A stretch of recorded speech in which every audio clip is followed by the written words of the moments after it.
Always a lovely treat for me here on The Fringe to have an author in studio.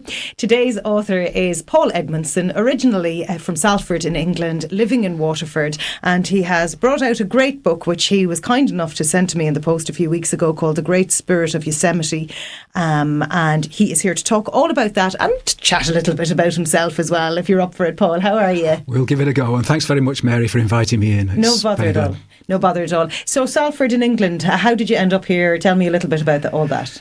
Salford in England, yeah, from the red side of Manchester. I've got to get that in, especially for Damien, who's a Man United supporter, so from the Old Trafford end. I originally came over here in 1982 to join my brother, who had a pharmaceutical company here, so that's actually what brought me over. I'm still here, spent over half my life living in and around Waterford, Dunmore East. And nice Waterford places. City itself. Absolutely, yeah. Waterford's a great county. It's a lovely county. You've kept your accent. I know when you go home, people probably tell you you haven't, but to me, you've still got a lovely Manchester accent. Thanks, yeah. Despite how many pints of Guinness I have, the accent still stays Manchester. Although you're absolutely right. When I go back to Manchester, Old Trafford, I was thinking, where are you Irish speaking, you know? so funny, isn't it? It's just the way how it our is, ears hear things so differently. Yeah. So you have obviously done a little bit of travelling, and you've been to Yosemite in California. We'll talk a little bit about that, but I want to hear a bit about your writing, because I know you're involved with Waterford Writers. Yeah, well, the original writing, and I'm raising a name here, you know very well, as we mentioned on this programme lots of times. I went to start to do some creative writing with Mark Roper. Yeah, Mark's name comes up. He so comes often. up over and over, and rightly so as well. He's a great tutor, he's a great mentor, and a lovely guy to boot. You know, a very encouraging guy. Mm-hmm. So. Yeah, that's a few years ago. I didn't really start writing till I retired. And it was going through some of Mark's original creative writing classes at the Adult Education Centre that spurred me on. But also going to the likes of the Molly Keane Writers' Retreat, you know, with Lanny O'Hanlon and Tom McCarthy. And I was lucky enough to get a bursary through the Arts Council, through Margaret Organ. So I had a lot of one-to-one sessions with Grace Wells, so I was really fortunate in having some wonderful mentors. So that's what brought me into writing. And I suppose 2.5 years ago nearly now, I knew two gentlemen, Tom Molan and Dominic McGuigan. Yeah, I've interviewed Tom a couple of times. You have indeed, yeah. In fact, connection with the Waterford Writers Group, and we'll probably come on to that in a minute. But we just sat together around Dominic's kitchen table and mulled around the idea of trying to form a writers group. There seemed to be an opportunity within Waterford, and that's literally what we did. And through our own personal contacts, you know, especially through being with the writers group with Mark Roper, the writing classes, we all knew somebody that was interested in writing. So we just pulled it together. Had our first meeting in April 2 years ago, and it's just grown phenomenally since then. We've got a really good group of writers. Obviously, it's great to be in a writers group, and what I find about Waterford authors is that Waterford authors really do like to support one another. I'm sure it's the same in other places as well, and kind of egg each other on and give each other encouragement, because I used to think writing was a very solitary career, but I'm starting to change my mind now that I see how much you guys all collaborate with one another. Oh, it's far from individual. An example of that outside our own group would be we've struck up a very close association with the Red House Poets in Lismore, both in terms of contributing, for example, to Dacia Voices, which they released a couple of years ago. But we also meet on occasions. We meet, the last time we met was just before the lockdown in Dungarvan. So the two groups got together just for a lovely evening of reading. Brilliant, isn't it? So, yeah, there is a close cooperation, and you're absolutely right. Within Waterford, how people do get together and encourage each other, not within the individual groups, but also by collectively pulling ourselves together. And so many great festivals and everything. Let's talk about your book, The Great Spirit of Yosemite, and thank you for sending it to me. I've really enjoyed it. It's I'm going to let you kind of give the premise of it, but I was saying to you via email, it's taught me a lot about, I suppose, the Native American people, especially in that Californian area, and how they were just completely I suppose, disregarded and treated so barbarically, and how recently all that happened. We're looking at kind of around the time of the gold rush you set this. First of all, before you talk more about the book and the subject matter of it, why did you decide to write about Yosemite and the Native American people? Well, that came by a circuitous route, to be honest with you. I didn't go there with the intention of actually researching and writing. I actually went there originally in the fall of 2014 on a photographic workshop with a wonderful landscape photographer called Michael Fry. And that was in the Eastern Sierra. And in fact, that was in and around Mono Lake, which actually appears within the book. Part of the story takes place there.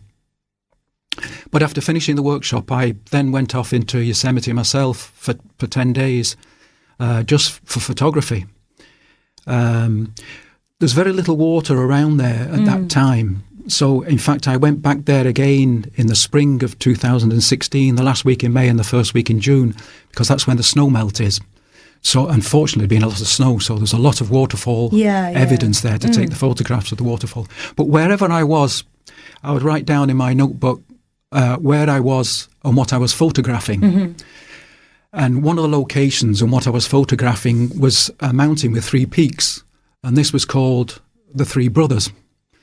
And when I got back home, I followed up on wherever I'd been and do a little bit of research on it.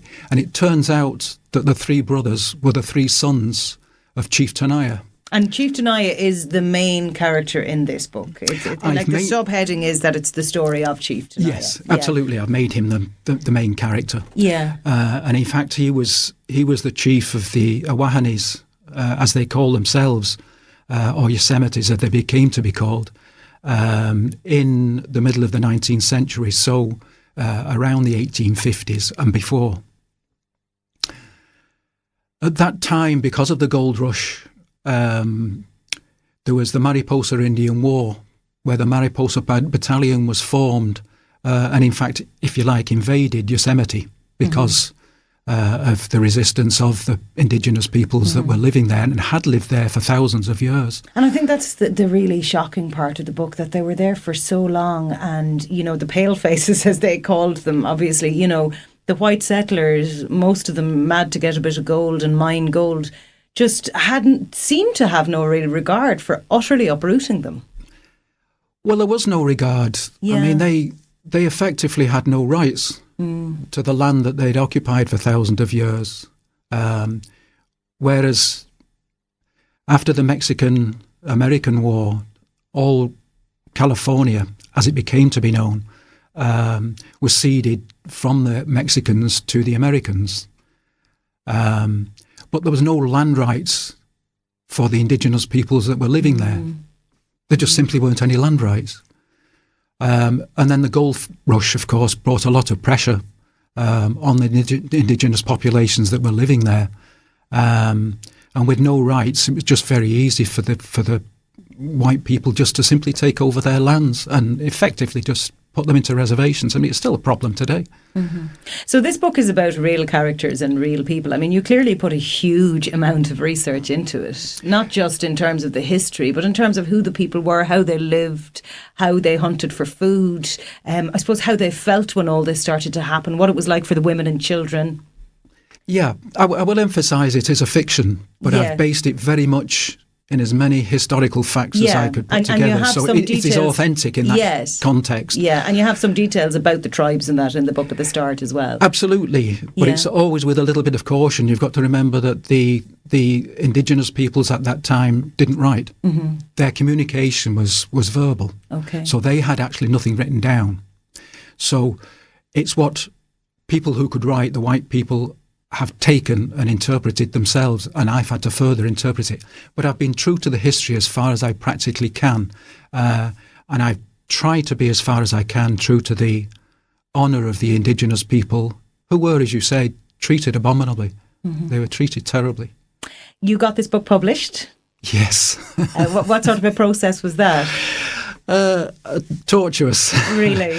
Okay. Yeah, I'm making things sound as if it's in a straight line, but it was very much a calf path. It wandered all over the place, to get to where I am. I have a very good friend, Dimpna Dreyer, who's actually published 4 books herself, Waterford lady, who's published 4 books herself, so very experienced. But we've always got on very well. We'd meet up for coffees and what have you. And she knew I was writing something around this, and I was very passionate about it. And so she asked to see it. So I sent her probably what was the first draft.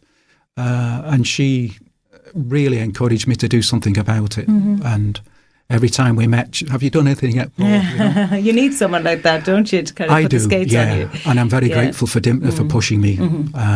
And eventually I did send it to various publishers in the States, because although it's an international story, you see this sort of thing happening today in different places. Yeah. It was set in California, so I went to look for American publishers, and you either heard nothing or thanks but no thanks. And then Out of the Blue Atmosphere Press came and said, "Yeah, we'd like to take this book on." I was terrified. I was absolutely terrified. It took me 2 weeks to answer the email. Are you serious? I am they serious. Must have thought you weren't As interested. I sit here, I am serious. Oh, I believe you. So, yeah, okay, what's the next steps? So they were very good. They ran through the next steps with me and put me in touch with a gentleman called Philip Pantuso, who's based in New York. He's actually a journalist, but does a lot of editing. And he loved the book, but he suggested some structural changes, including putting the history leading up to the Mariposa Indian War, to put that in context. And he was absolutely right. I think that does put the fiction in context of what was happening in the middle of and prior to the 19th century, how California state came to be. Absolutely, and that's all really interesting as well. I wouldn't have known any of that. We're almost out of time, unfortunately. You have a lovely website where people can find out more about you and about the book. It's called pauledmondsonauthor.com. Where can people get the book as well? Well, because of the pandemic, I was supposed to be going over to California and do some readings and this sort of thing. So it just collapsed underneath me. So we decided to try and go everything online for obvious reasons. There couldn't be anything else. And it's great that you can. So the book was put up on the likes of Amazon. It's available on Amazon. It's on a book depository. It's available on Barnes & Noble, IndieBound. It's available.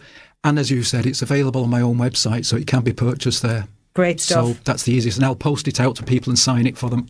Great stuff. It's The Great Spirit of Yosemite, the story of Chief Tenaya. Am I pronouncing that right? Tenaya. By Paul Edmondson, who is a Waterford-based author. Thank you very much for chatting to me, and people can find it online. Thank you so much for coming in. Oh, thanks very much, Mary, for inviting me. It's very good of you.